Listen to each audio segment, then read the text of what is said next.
the world is a beautiful place where amazing things are happening. And I just like, I mean, I do love to be in that state of wonder and excitement and not at all jaded. I mean, that's what, you know, that's what sort of, I mean, spending time with the Von Trapps is like that. It's like a summer day of infinite possibility.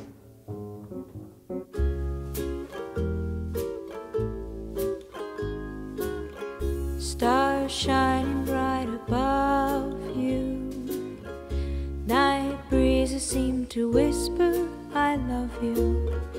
Birds singing in the sycamore tree. Dream a little dream of me. Say nighty night and kiss me. Every year the band does this sort of the Christmas tree lighting in Pioneer Courthouse Square where like 10,000 people come and everybody carols and then the Santa lights the tree and the mayor says hello. And it's pretty great. And so the Von Trapps, who had a long sort of career, at least a decade, traveling the world, playing with the orchestras, playing in different countries, were in town because they had a concert with the Oregon Symphony Orchestra. And the symphony called up and they said, hey, we have the Von Trapps. Would you consider having them join you on stage at the Christmas tree lighting? And I, who adore The Sound of Music, who think that The Sound of Music is like the last great sort of optimistic American film, I said, you have the Von Trapps, of course. That's kind of unbelievable. So the 4 Von Trapps came with their parents and sort of blew everybody away. And I saw the repertoire list, and I thought to myself, and we talked a little bit that night, the night before, this repertoire could be a lot more interesting than it is. It was very Sound of Music heavy, and it just seemed like they had this incredible ability to do something much bigger. And so I made a couple of suggestions, sort of on the spot, I think, even. And I was thinking, well, maybe I could help produce or select some songs or whatever. And then by the end of the conversation, I was like, well, maybe we could record an album together. And I think the first song that you suggested for the album was Dream a Little Dream of Me. Right. And having Amanda sing it. Wow. We were on our way to China, and Thomas leans over the table and slides this old,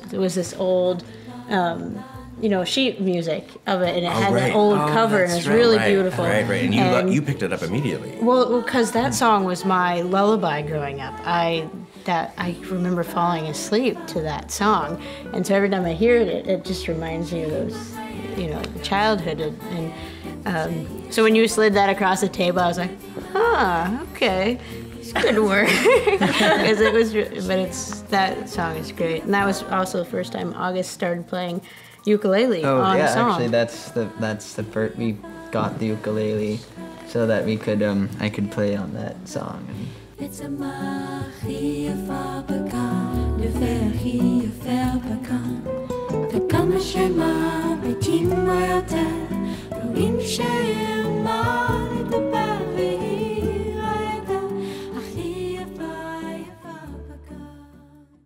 We started because of our grandfather. Originally, he was portrayed as Kurt in The Sound of Music. He was our inspiration for music, and that was 13 years ago. And so August was 7, you know, I was 11, and so you don't really know all that much when you're about what you're about to embark on at that age. So we were just kind of along for the ride. We loved to sing and thought it was fun and enjoyed performing and picked up songs all around the world where we traveled, and it was very casual in one sense. It was just, it's fun, and we found that we were really following some of the exact steps that our great-grandparents and our grandparents and great-aunt and uncles went through when they came to the U.S. to tour and went all over the world as well. So there were so many connections between what we were doing and then what they had done, and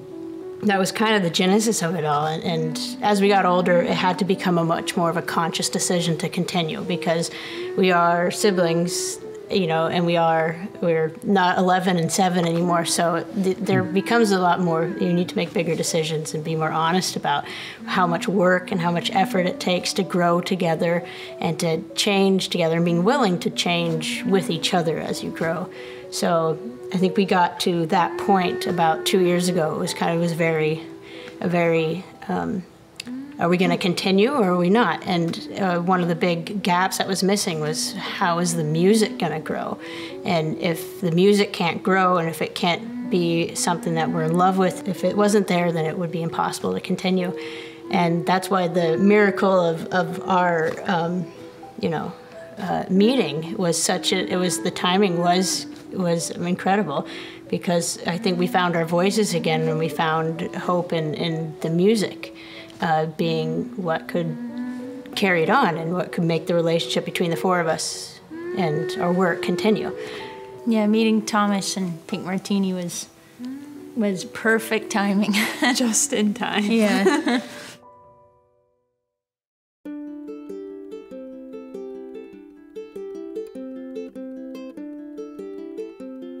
You know, the idea with this album was to really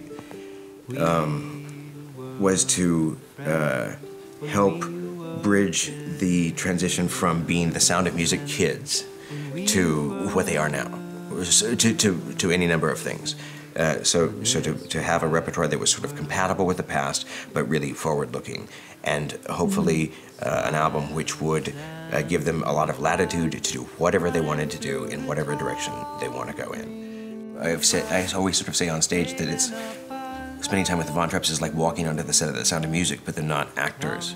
And that's sort of true. Like, it's earnest in a really, like, I can't think of another example of another group of people like this.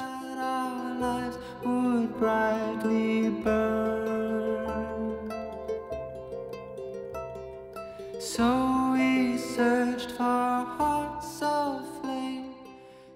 One of the first stages was picking out all of the songs for the album, and one thing that we did, which was one of my favorite moments, was being downstairs in Thomas's loft around the piano and his music library, and there's just albums from every corner of the world that you'd find songs that had been recorded in the 30s in Shanghai, and Brazil and anywhere, and we just listen through all the songs, pick out the ones that we really liked, and Thomas said, "You'll know in 10 seconds whether a song will be good or not." Right. And it was amazing to kind of learn that process of developing your taste. Throughout the whole project, I think of listening, like having listened to all these things and realizing that you can sort of like, I guess, mix and match, and just there's inspiring things everywhere, and it's a beautiful quest to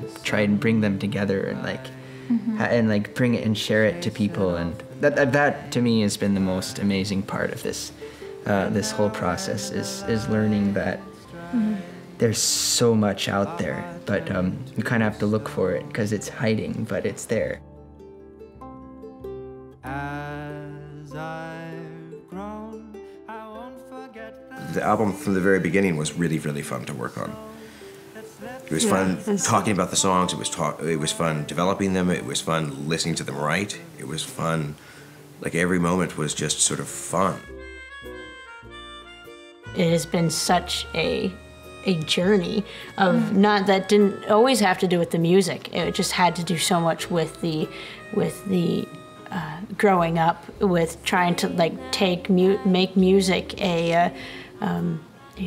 turn it into something that was really honest to yourself and what you were going through, and that's why August song Storm, the one that opens with, is so like when we sing it, there's something about it to us that is so and such an unusual feeling, because we've never sung an original piece before, and when we sing it, it just has that great feeling, because we've gone from here to here, and those are mile markers that you can kind of look back on and really be happy that you made that. This album, we're really excited to be performing all these songs live, actually, and making a show that can just be really enjoyable and kind of putting our own stamp on our family legacy. Just sharing this music and these experiences to the world is the next step. Dream a little dream.